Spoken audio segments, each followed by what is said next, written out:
Now, what we want to look at is an integral that looks like this. We're finding an integral from a to x of f of t dt. Tell me anything that you notice about this that's different than what we're doing. Going from a to x instead of a to b. Exactly, perfect. Okay, from a to b, those are going to be both numbers, and we're going to be finding the definite integral, and you're going to find a number, okay? This is saying from a to x, and this varies as x varies, because it still represents an area under a curve, right? And so this different variable, this t, instead of an x, is just to make sure that you realize these two things represent different quantities, okay? So your f of t is still a general shape like f of x was. So this is going to be the area under this curve from a to x.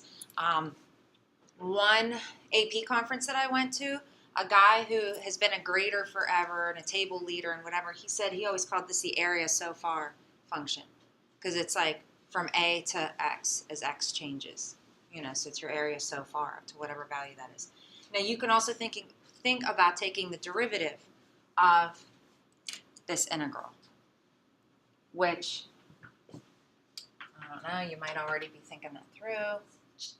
This thing that was on the last page can be written as g of x. Okay, it's just a function of x because it depends on what x is. Now this is what Preston found. Preston found one of the multiple choice questions in AP exam 2013, okay, that he was given a picture and it wanted the g of 5, where g of x equaled the integral from 0 to x of f of t dt.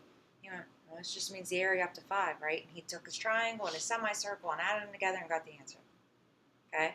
So it's your area so far. Woohoo! Oh, was that it? Because that was really easy. Yeah, yeah. But I mean, that's it. So you don't have to always be taught everything. Okay? Calculus does, it just makes sense. Okay? And you just plug and chug. Uh-huh. Exactly. That's Plug and chug. I mean, you guys are looking at a picture, you know, just going, oh, it's a triangle, it's a circle. You know, you could just do what you already know. Sometimes, given this function of x, this area so far function, you might need to look at g prime of x for some reason, or g double prime of x, because you want to know stuff about concavity or increasing, decreasing, maximums, minimums, whatever. So, because of that, it might be nice to have a quick way of finding the derivative of this function with respect to x. Okay, g prime of x is d dx of this thing. It's the derivative with respect to x. So just get a handle on the notation. It does mean the same thing. I can come back to that if you need it.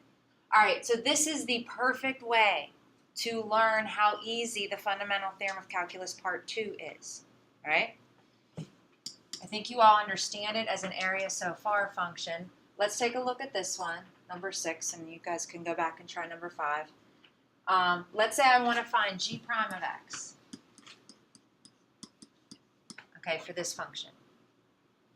Well, first, let me work out this actual integral, okay? Using your fundamental theorem of calculus or your evaluation theorem, what's the integral of 2? And this is dt, by the way. So the integral of 2 dt is, it's your antiderivative, good, 2t. Your antiderivative of cosine t. Cosine, or sine, just sine. It's Yeah. just sine. Right, plus sine t, because it's antiderivative, right? So it's the same sign. And we're going from pi to x.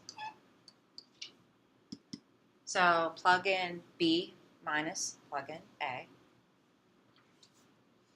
So when I plug in the x, that's what I get.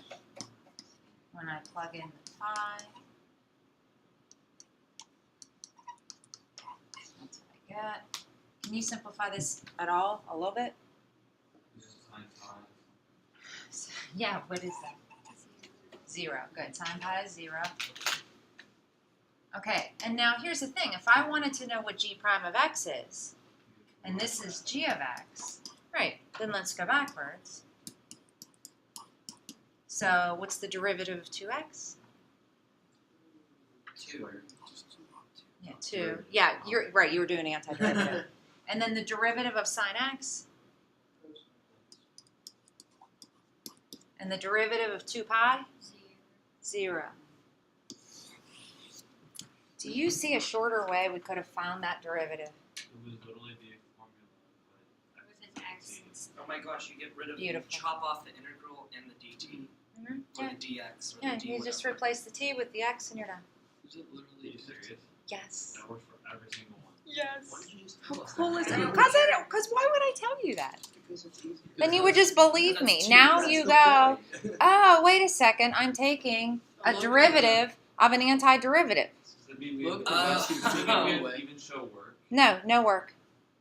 Using the fundamental theorem of calculus part 2 means you will never do the green stuff. You will go from here to here. That's it. So you guys give me the answer to number 5. Wait, let's all say it together. Do you want to do it for Marissa? Okay, what's the answer? G prime of x equals 1 plus x squared. Oh. Or just Alec. That's all Well, right. Phil said it for The everyone. laptop was like right in front of you. It was a problem. Yeah, you know what I did? I stepped right in front of it anyway, didn't I? Oh well. Yeah, 1 plus x squared. That's it. Yeah, that one. All right. Do you want me to make this a smidge harder? Yes. Just a do it. smidge? More It's too challenging, I easy. My guess? brain It's gonna doesn't be like hurt a yet. 40-minute problem, isn't it?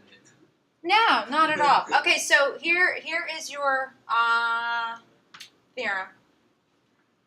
Okay, the theorem just says that the derivative with respect to x of the integral from a to x of f of t dt equals f of x. Just that variable replacement, that's all it is.